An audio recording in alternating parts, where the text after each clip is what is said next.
Our next job is to peg out the pivot holes, and to do that we need to sharpen our pegwood so that it's completely sharp and run it in each of the pivot holes in turn. Just check it comes out clean.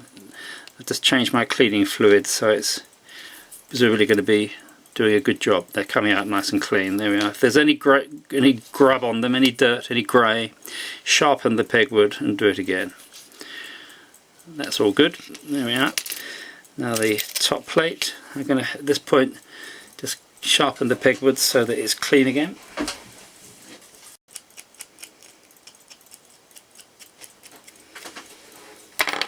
There we go. So peg each hole out in turn. If you have clean fluid in your machine, it makes a big difference. This coming out very clean. Our next job is to peg out the hole, the conical hole where the balance runs. So we're going to just run the pegwood in that, and we're going to clean that and do it twice, because the dirt in there is very often set like rock, and it's probably the main reason these watches stop.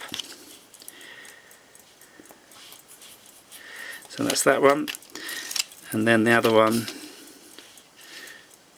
get that one nice and clean as well.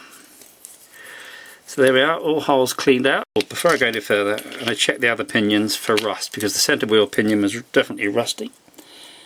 And I'm just going to run the pegwood. What I do is I get some clean pegwood, run it up and down the pinion leaves just to check that there's no residual dust or grit, anything in them. If you do that, you get a much livelier action. Very often if they look clean and you look at the pegwood when you finish doing this, the pegwood will quite clearly be dirty. So it doesn't matter how thoroughly you clean the watch, always peg out the pinion leaves and you get a much better result. Right, there's the pinion leaf. I've attempted to remove the rust. There will be a little bit of pitting, but the surface is shiny and that should give a very good action. So there we are. So there's 1, 2, 3, and the escape wheel. Well, that one feels gritty, sort of doesn't feel gritty, it feels sticky. You can feel it taking a polish when you do this.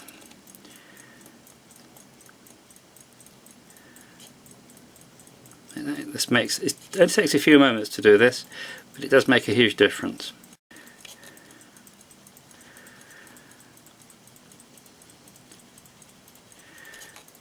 There we go, they're all nice and polished. I'm going to sharpen the pegwood so it's really clean for the last one. And this is the escape wheel now, wherever that is. There we are.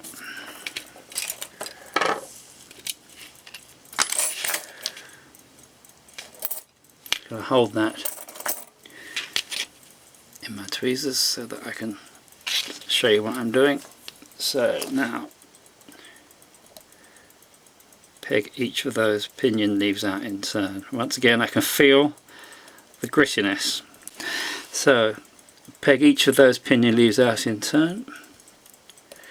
If the pegwood doesn't come out clean, we resharpen it. Now I'm noticing rust. I can actually, I don't know whether you can see or not, there's evidence of a little bit of corrosion on those pinion leaves. So I'm just going to use some Solvol Autosol, tiny speck, and get in there, give them a real polish.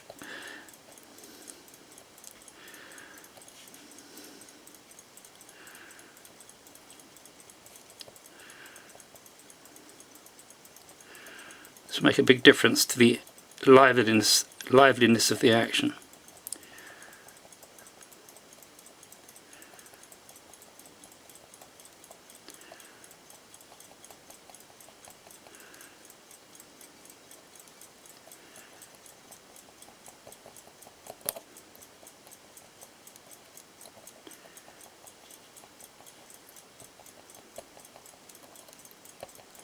Go around a couple of times. They feel lovely and shiny now. I can feel they're slippery, which is exactly what you want. There we go, I think that's all of them done twice.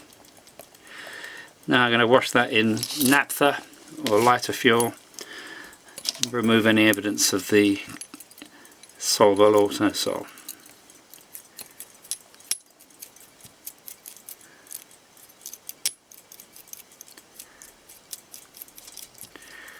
Right, that rust certainly wouldn't have helped when it came to trying to get the watch to stay in a good working order.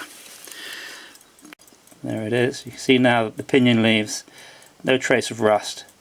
They're beautifully shiny, just what you want.